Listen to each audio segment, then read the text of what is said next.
What if you could prevent injuries before they even happened? Most new runners think they need to focus only on running to improve their running. The truth, strength and conditioning is just as important. If you want to stay injury-free and keep progressing, today's episode is just for you. Strength training isn't just for elite runners, it's essential for beginners too. In this episode, we cover the exercises and habits that'll keep you strong, mobile, and running for years to come. My guest today is the amazing Hein Viljoen, a physiotherapist specializing in sports physio and orthopedic rehab with a passion for strength and conditioning. Hein has worked with runners of all levels and has helped countless athletes build a strong foundation for long-term success. In this episode, Hein and I dive into the most common injuries new trail runners face and how to prevent them. Strength exercises every runner should be doing, even without a gym. How to balance your running and strength training without overdoing it, and why recovery is just as important as training. Welcome to the Trail Chasers. Thanks so much for having me. I really appreciate it. So this season is kind of a beginner's guide to trail running. Going into today, it's kind of that strength and conditioning, for beginners and kind of why it's so important and what needs to be done. To kind of start off with, when you're on a start line of a race, what's going on? What are you feeling? Take me through that experience for you. I think I like taking in the energy. I'm a pretty competitive guy in the general sense of things. At a starting event, I like taking in energy. That for me, is what's fun. And there was an event in 2013. It was the Big Five in Knysna, and part of that was the Featherbed Trail Run. Just at the start of the race, everyone lining up, and as you count down for this gun to go, the race is fun. Don't get me wrong. The running is fun, but it's that, I must say, that palpable energy, having this camaraderie of everyone having worked and everyone having put in effort to be at this place, and that I almost want to call it a community, like a sense of community moment in that. That's special. Amazing. So this season is sponsored by Gilnockie Socks. What we've kind of done is we've got a pair of socks that looks like this. I'm not going to put you on the spot now, but at the end of the episode, I'm going to ask you what 2 words you'll have on you would like on the back of your socks. So think about it. Don't think too hard, but let it come to you. And, saying we're not going to get too deep or too introspective here, but what are the kind of 5 most pivotal moments in your life that kind of have led you to this point, work-wise, if you want to go into personal-wise? Take me through that. So both my folks are in the medical field. My dad was a nephrologist. My mom is a pharmacologist. So I suppose I grew up in the medical field. So that's what I knew growing up. In saying that, I also knew I didn't want to be a doctor, but I loved growing up sporty and wanted to do sport. My parents wanted me to study. So the option of doing sport for a profession wasn't there. I also don't think the capability was there, to be quite honest, but the will was there. I loved to get the opportunity to marry the two together. And look, I didn't think too much of it at school and stuff. I just did school and things, and then did 1 or 2 internships, and then essentially just fell in my lap. And through studying physio doesn't really prime you for sport. The physio structure within South Africa actually primes you more for hospital and clinic setups. So I actually hated it for the first 3 years of it, to a point where I wanted to switch to medicine. But in the final year, it changed. And then after that, did a bit of sports physio and was in Joburg for about 4 years. And they just did general orthopedics and sports physiotherapy. And it wasn't until moving to Cape Town where I really got exposed to, I'd call it, specific niches within sport. So I've always had passion of sport, but Cape Town has got a specific energy for specific sports. So running is a thing, but road running is a very specific group of people, and trail running is a very different group of people. And I think that's where I started building relationships and building practice. Our practice in our clinic now is set up around, we see sports and orthopedics patients, but the majority of those patients would be runners, and a huge portion of those trail runners. Wow. And I'm sure you have a business card for your business, but in life, generally, what would it say under your name? Oh, in life, Mm, I'd hope for it to say loving husband and good dad. amazing. But in business, most probably, I'd like for myself to be thought of as someone who empowers people, who includes other professions. So my whole philosophy around treating and rehabilitation and strength and conditioning is essentially empowering runners, treating them and not letting them come back for the same injuries over and over again. Yeah. So I essentially see success if you come see me for something, if Mm, you don't see me for that thing again. And taking a multidisciplinary approach with regard to that. So getting a team of biokineticists, nutritionists, doctors, getting a great solid team and working within a team dynamic around that. So yeah, I'd like to be thought of. It's not necessarily all fit in a business card. yeah. It probably fits on more on a website, but yeah. Hope that answers it. Multidisciplinarian. Yeah, let's. That most probably better answers it. If a kind of beginner runner kind of steps into your practice, what is kind of the process that you kind of go through to establish what they're looking for, or what the injury may be, or what the actual kind of problem is? Okay, that's a good question. So it'll all depend if they're injured or not. Our facility is multidisciplinary, like I mentioned. So we've got doctors, sports physician, we've got a team of physiotherapists, biokineticists. We've got a running specific biokineticist who does running analysis, and then a big team of buyers who do strength and conditioning. We've got passion for strength and conditioning. They're a phenomenal bunch. Like I feel very strongly with working with them. And then we've got massage therapists as well. So it's a very, very strong, cohesive team, and we work in and amongst ourselves. So you can come in as a runner injured, and then we would have to go through either one of the physios or the sports physician, and that would compromise of like an assessment. We would essentially screen you, see what's going on, and then what we'd try and achieve is, depending on your goal setting would be a big topic of discussion, trying to get you back sustainably to running on a long-term basis within a team model. So we don't believe one person can do that. We believe it. Like I've got blind spots the way I work. Yeah. We try and eliminate as many blind spots as possible working in a multidisciplinary unit. Yeah, sure. That's amazing. And in terms of, trail running, what is your kind of go-to snack? Depends how long the run is. Like a long run. Hope you said short. Okay, short I'll run. go both. Okay. A date. I love a date. Okay. I love a date, but a date with a pit in it. Okay. Because then you have to struggle through it, and Yeah. you have to like really, really struggle through it. So a date. I really, really love dates. Most probably longer. I really enjoy nuts. Don't necessarily have a preference. I'll eat peanuts as well. I'm a sucker for biltong. Needs to be a bit wet though. Yeah. Like a bit of wettish biltong. Yeah. But that's me. Amazing. Let's get on to strength and conditioning. Why is it so important, for trail runners, especially for beginners? It's important for everyone. This is a topic I feel very, very, very passionately about. If we think of any structure, if you apply load to anything, a bridge, a building, anything, and it doesn't have a proper foundation, if it doesn't have steel within concrete, that structure will crumble. Yeah. And that's how I like thinking of strength and conditioning. I love runners. The general thinking about runners is you get better with running by running. The more you run, the better you get. And a big portion of that is true. A massive portion of that is true. So you have quality sessions with running.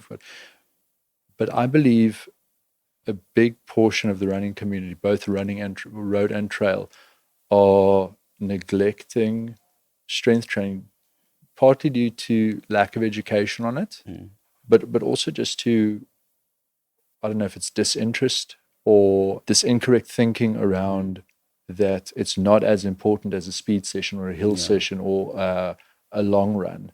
It essentially builds capacity for you to be training or be running sustainably. So I see it as a foundation in the house. It's not something you see. It's not flashy. It's not, people are not going to take photos of it. They're not going to put it on Instagram. It's not going to win you awards. You're not putting that on Strava. But that impacts your UTC to your MUT. Like it impacts these runs tremendously, not just from a performance point of view, but the ability for you to have multiple A races in a year, for you to recover well between races, and the most importantly, to stay injury free, or to decrease your injury risk profile between races. Yeah, so it kind of leads in nicely to the next question is, what are the kind of the we're looking at, as you said, like performance and injury free, or not getting injured. So how does it kind of work in terms of that? How does it make you a better runner? And then obviously, how does it keep you injury free? Okay, so nothing can keep you injury free. The top line professional athletes all do strength and conditioning as a prerequisite, and they still get injured. So any sport has its injuries. It just mitigates risk. So I need to say that. It manages your risk profile. I'll say that better. With regard to performance, depending on what we're doing, if it's a particularly hilly course, we're doing a lot of step ups, a lot of quad dominant, a lot of glute work. So we're working a lot of strength and explosive capabilities. If you're looking at a flatter, faster course, depending on what your foot strike is, and your soleus is taking a lot of, or your calves are taking a lot of load, so you would work a lot on speed and plyometric. It changes essentially so I don't believe there's a cookie cutter box, a thing that strength training for trail runners. This is what you do. If you tick these 8 things, that's what you do. I feel it's very nuanced. What you will be doing for a 35K and what someone next to you would be doing for a 35K and what I would be doing for the very same event are completely different, because we've got different strike patterns, we've got different training types, we've got different lifestyles, we've got different jobs, we've got different goal settings. So our strength and conditioning will differ, but it doesn't change the premise that we should do strength and conditioning. Even more than strength and conditioning, core work is probably even more neglected. Why is that a kind of an important component of it? Oh, I don't know if you're going to like my answer on this one. If we think about a car, and a car runs on like flat tires, strength and conditioning for me is like, you just need to pump up the tires. Yeah. And core work is for me like you're trying to lubricate the ball bearings that are essentially. So I'm not saying it's not important. That's not what I'm saying. Every muscle in the human body needs to be strengthened and needs to be worked on. But there's a recent study done, I think it's 2024, correlating your core strength. So they worked in transverse abdominis, multifida, so essentially your deep core muscles, and they correlate that to like low back pain, and they find it like a negligible effect to that. And so what I'm essentially getting to is we need to be strengthening the right muscles for the right sport. What muscles are we using the most for trail running? So when we look at trail runners, and again, it's different for everyone, but your Achilles will take, it's I think 4 to 6 times body weight load in a run. Your patella tendon will take 5 times body weight load. Sure. Your glute will take 4 to 6 times body weight load. Your core doesn't take that. And now we're focusing on course again, not saying we shouldn't do it, but the amount of time we're spending on that needs to be and the type of work we should be doing on that. So if you are doing a heel raise or a bit of work with a band, that's not enough. You need to be loading those structures intensely, because when you run, you're essentially doing a series of jumps. So you are heavily loading those structures. So I don't want to make it sound like is that I don't believe in core, because I do. It's a muscle that needs to be strengthened. I just feel that as of late, there's been an overemphasis placed on that and not enough emphasis placed on things that I believe truly add the most value. Yeah. And, when you're kind of a beginner starting out, you don't have any kind of races planned. What are you kind of looking to strengthen? Or again, is it very individualized based on kind of history? And it is individualized. You can never go wrong with like primal movements, your squats, lunges, split squats. You can never go wrong with those. But then there'll always be an asterisk for me on form and technique, repetitions. And that's why it's always difficult for me to say, like, I often get people asking, like,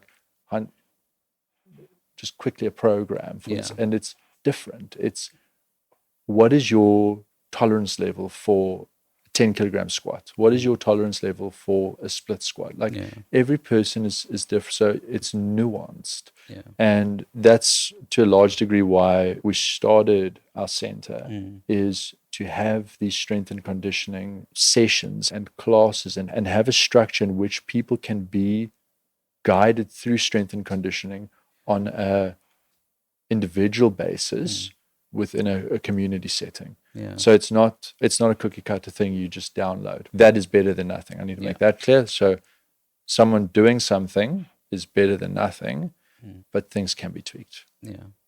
And, going back to the trail run, if you're out on the trail run and it starts to rain, are you embracing it or you're getting out of there? Oh, I love a bit of rain. Okay. I love a bit of rain. It also depends what time of day it is. If it's bath time for the kids, I'm staying out a bit longer. Trail running beats up everything, your legs, your lungs, and especially your feet. The last thing you need is socks that give up before you do. That's why I'm thrilled to announce that this season of Trail Chasers is sponsored by Gilnockie Socks. These aren't just your run-of-the-mill socks. Gilnockie socks are made for people who demand more. More performance, more durability, and more comfort. They're designed to prevent blisters with premium moisture-wicking materials that keep your feet dry no matter how long or muddy the trail gets. Plus, they're treated with HydroCool and Silver Plus, so they stay fresh, breathable, and ready for your next adventure. Since I started using Gilnockie socks, I haven't had to stop mid-run to adjust or worry about discomfort. They just keep working mile after mile, run after run. So why settle for socks that don't keep up? Visit gilnockie.com and use the code TRAILCHASERS at checkout for 20% off your first order. Trust me, once you try them, you won't go back. Your feet will thank you. Going into, those kind of key areas and things like that, is there a way to kind of figure out, other than obviously going to a specialist, is there a way of figuring out what you're kind of weak at? Are there kind of tests that people can do by themselves, or is it mainly like you need to kind of see someone straight off the bat? That is difficult. There are loads of objective measures that you can have for testing it. There's strength dynamometers, there's isokinetic testing, but these all, you'd need someone to test you on it. Yeah. What I like is a test. And this is something anyone can do at home. And I find that very few people actually do it really well. Yeah. Is lay a piece of string or a band, whatever. I just take a normal TheraBand or resistance band on the ground. And you jump on one leg for 30 seconds. Yeah. And then you jump on the other leg for 30 seconds, preferably in front of a mirror. And then you just see what the fluidity is between those two. And you just see, does that look the same? Yeah. And then what you do is you jump forward and back, single leg, for 15 to 30 seconds. And you look in the mirror, what that looks like, and you do the other leg, what that looks like. And just all you check is for fluidity, and you do lateral hops, same thing. And the reason I think that there's not necessarily white paper research for that specific testing, that's like a quick test that I formulated, it's back to this thing of running as a series of jumps. Yeah. If you don't jump well, there is something that we need to be strengthening. Yeah. Whether that is something in your calves, whether that is something within your hips, wherever that might be. I find that is a nice test to look at. And majority of people, you don't need to be qualified to look, this left side looks different to your right, or I don't feel as fluid on that side. And so that's most probably the second best. The best thing to do is to have formal testing done, and they're like great tests. You can have like strength dynamometer testing, and you can get real accurate data on one side versus the other. And I think that should be the gold standard. And is there kind of research around how often strength training should be done, and how to kind of incorporate it into a overall kind of running plan? Is it like one day on, one day off, or how does that kind of work? Different to different athletes at different times of the season. So you'd know that as you're building up for a race, you'd have like a base training time where you'd just do more base mileage, more zone 2 runs, won't necessarily have an A or B race that's coming up. I generally say that is the time you plow into strength training. You do a lot, so you can increase the volume, you can increase the frequency of that. The type of strength training that I advocate for is you should feel it and you should know you've done it. So it should have actually, if what I'm saying holds true, it should almost affect your running to a certain degree. So you can't do that in a race cycle. You just can't. What you should be doing in a race cycle is more of a maintenance cycle from strength and conditioning. So very much like running, it also has an ebb and flow. You'll plan it with your coach. I'm a massive advocate for running coaches. I think it's essential to have a running coach. I think with the amount of injuries that are out there these days, and people just like running without proper load management, like a coach really compiles things and brings goals into, just gives clarity, really gives clarity. And they're great and super knowledgeable people to talk about strength and conditioning as well. And they're valuable people within the team. So initially we'll do more, so higher volume, higher frequency, and then we'll play around.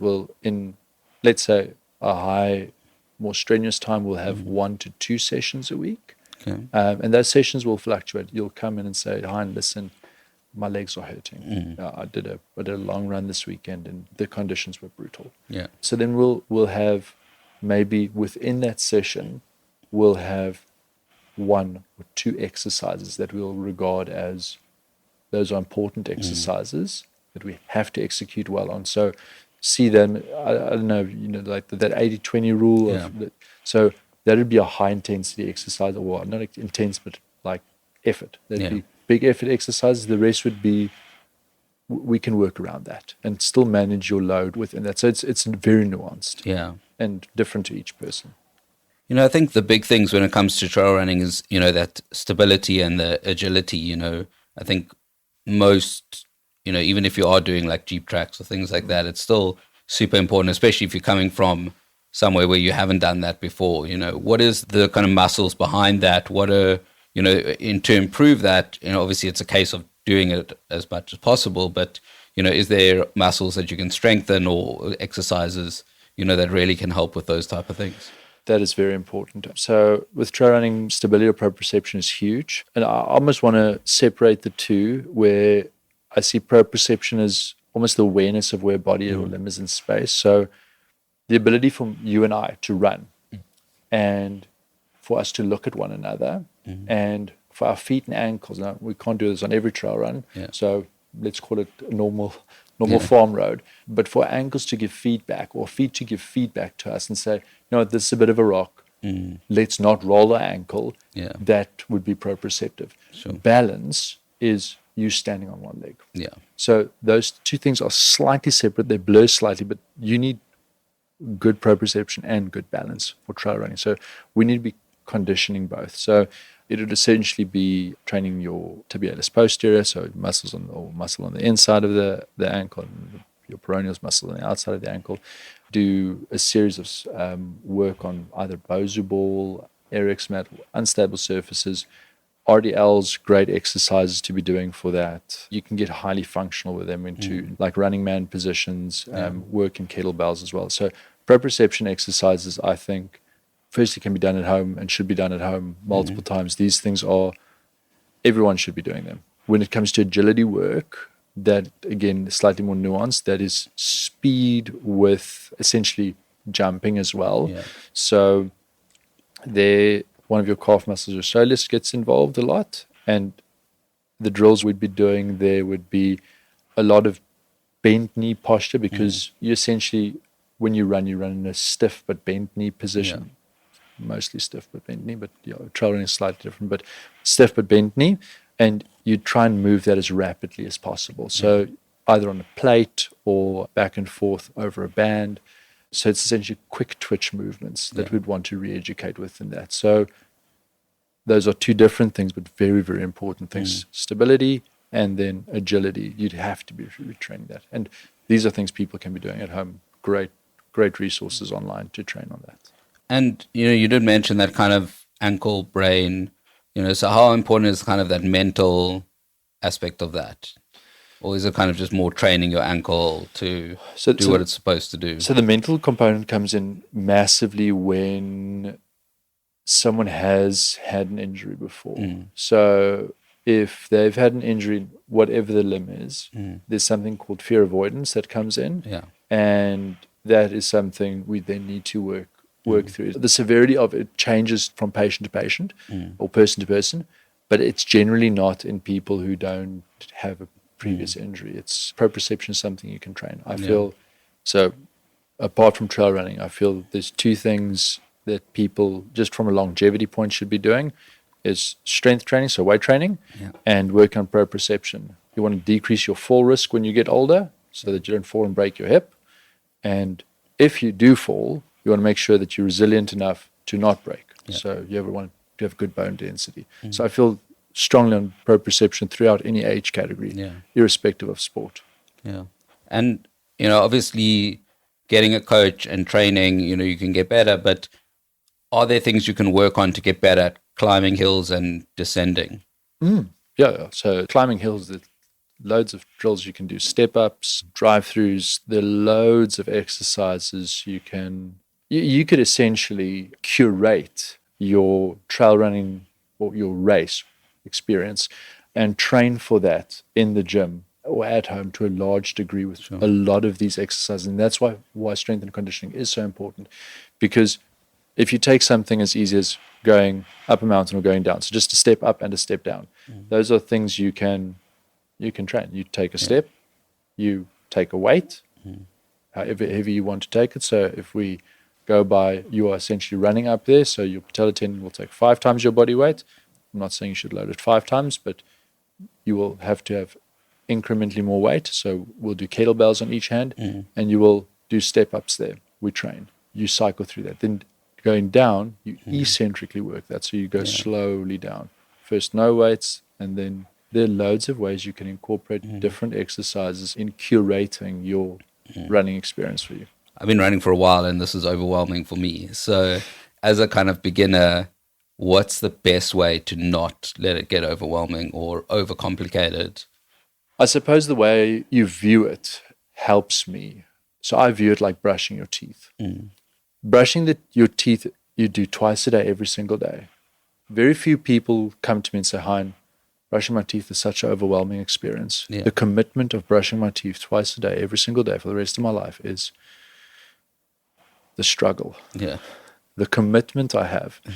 But you do that to avoid decay. You do that. So to change your view on why you do it, and then to start small, and then to say, listen, I'm not going to blow the lights out. I'm not going to go and sign up to an institute and work on agility one day, proprioception and balance the next, do my plyometrics and then strength, and sign up to some NCAA team. That's not the goal. It's like start small, but start on a sustainable basis. So put something in your diary, like a meeting, that you commit for, and you do that regularly, and make sure that thing rolls, but just make sure you commit to it. I just find like it's easy for people to commit to running. I've got a very, very low compliance rate on strength and conditioning, but when people do see the value in strength and conditioning, that's when the penny drops.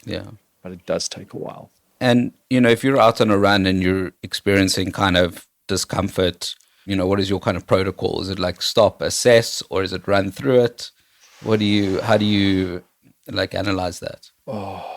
I'm very conservative by nature, and it would depend on what it is. So I'd most probably stop, see how stopping affects said pain, but I also know that I fundamentally believe in load. I don't believe in training through pain. I believe in some pain. So let's call it a 0 to 3 pain threshold is acceptable. Research shows us that. But by no means am I subscribing to the no pain, no gain theory. I must probably sit firmer on the stop and assess rather than push through and cry so that my wife my wife straps me up. I mean, that's also quite an interesting thing with, as you say, like there's so much of that no pain no gain, and it's, I guess, interesting for beginners. And I suppose it's on the other side as well, like when it's just a one or a two, I suppose for a beginner, that's quite a new experience. Sport is so frustrating. Yeah. Because it's exactly that. It's this paradox. Some people tell you it's okay to run through pain. Some people tell you it's the worst thing ever. And it depends on who you listen to. And for a beginner, it must be like all this new information must be so difficult to process. And I think it's with anything you take. It's like you get stretching is good for you, stretching is bad for you. Like ice or heat. Social media is bad, social media is good. Like you get that in everything. Like you should let your kids watch TV, you shouldn't let your kids. Like in everything, there's good and bad. And like I feel for people because there's, and especially with the amount of information that is available today, I think we should just be aware that there's a lot of poor information available as well. Like my stance on it is we aren't made of porcelain. Yeah. We are resilient. We are meant to be more resilient. So hence why I feel so strongly about strength and conditioning. But we can move. We should move. We should be active. We should do stuff. Just keep it measured. Just very strongly feel about that 0 to 3 pain threshold. Like I wouldn't do more than that. And what are the kind of common mistakes that you see with people with strength and conditioning, besides from not doing it? The exact opposite of not doing it. Going balls to the walls with it. And doing it in an uneducated manner. So I've gone on YouTube or Google and I've heard that squats are great for me and lunges, and I've seen this knees over toes guy is a great guy, and like whatever you feel about him. All these principles are great, but again, within moderation, so you just find someone stacking up 100 kilograms without them ever being in a gym before and them hurting themselves, or them attempting a deadlift without ever having been coached on a deadlift before. And I think that's where I get maybe frustrated a bit, because then the deadlift gets the blame. Yes. Then the squat gets the blame. Yeah. And it's a big thing about why CrossFit gets, like, I love all sports. I think all sports are good. But certain sports have got an immensely bad reputation because some people have gone in underconditioned and ill-informed about certain movement mechanics. And that sport has suffered bad PR due to exactly that. And I think all movement is great. Like, I think a leg extension machine is one of the best exercises there ever has been. Like, we use it 1,000,007 times at our facility every day. It's one of the most used machines, but don't push it. Historically, it's been said, oh, it's a bad thing. And for me, it's you need to do things.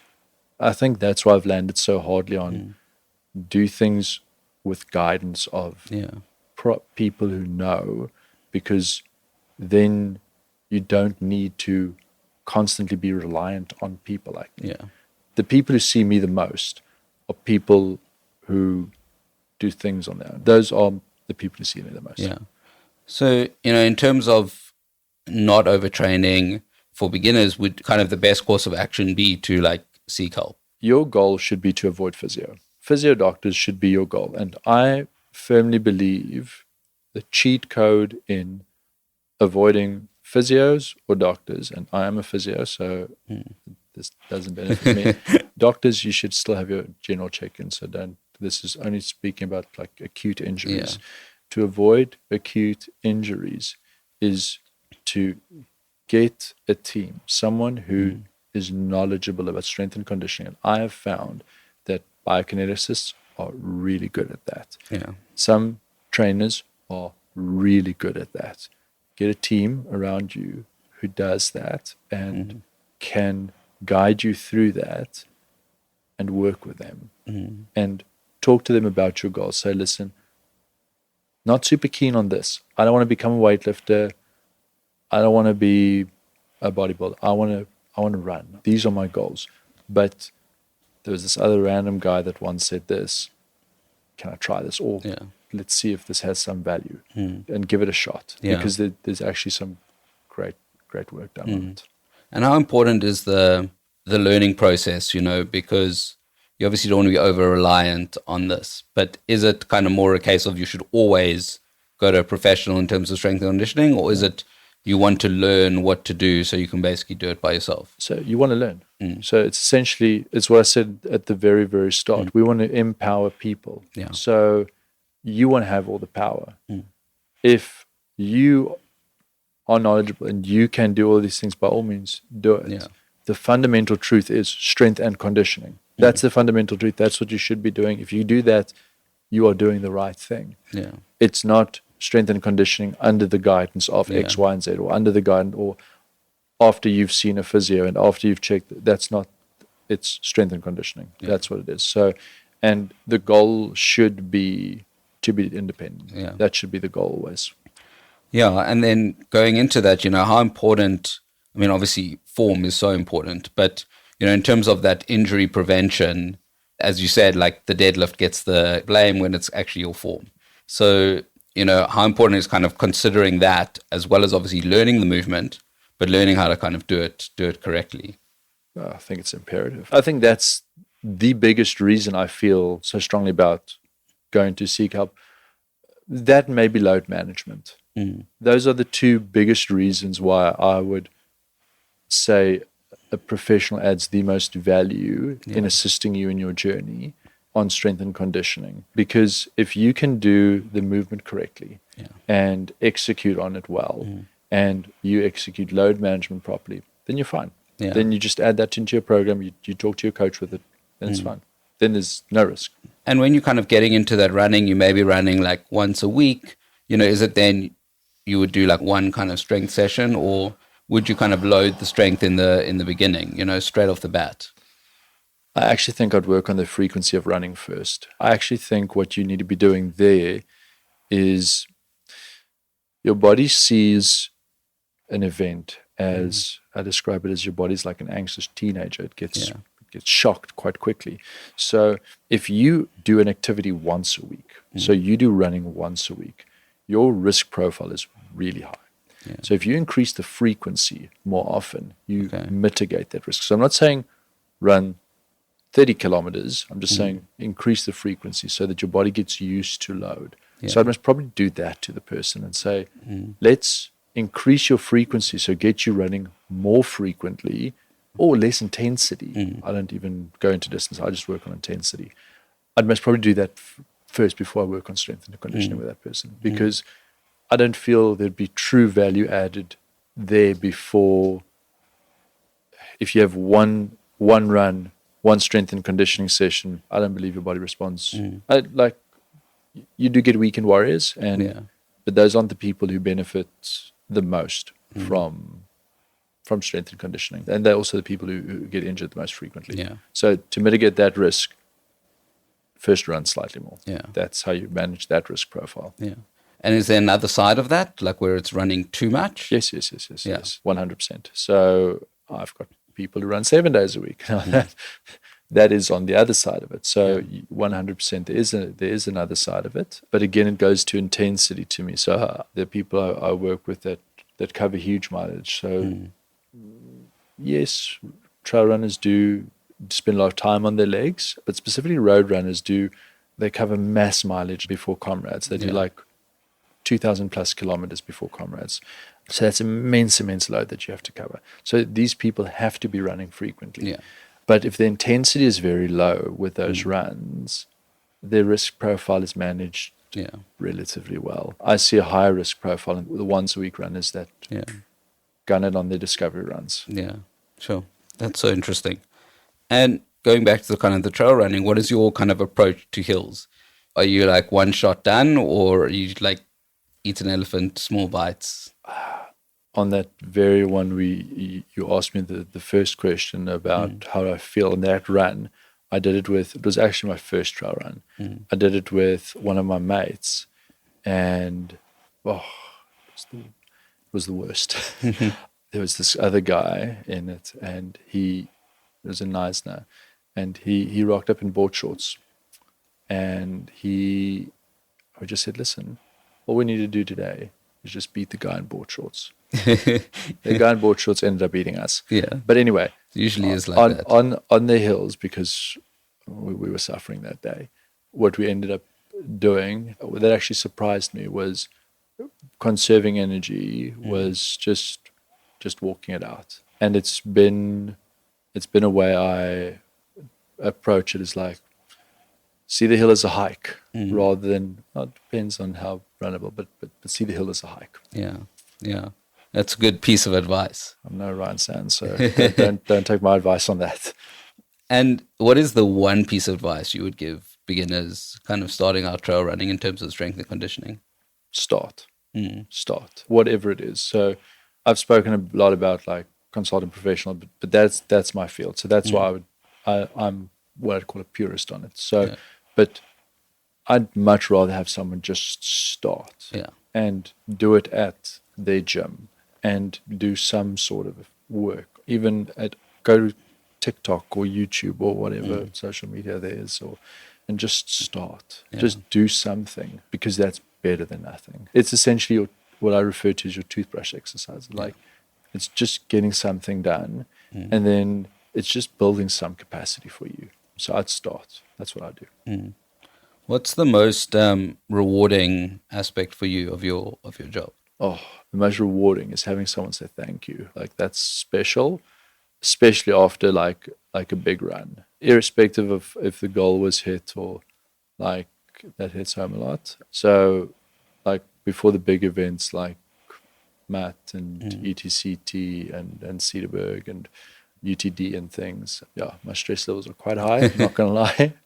I'm tracking quite a few people, but getting one or two like thank you messages after that by far and away, like that for me is amazing.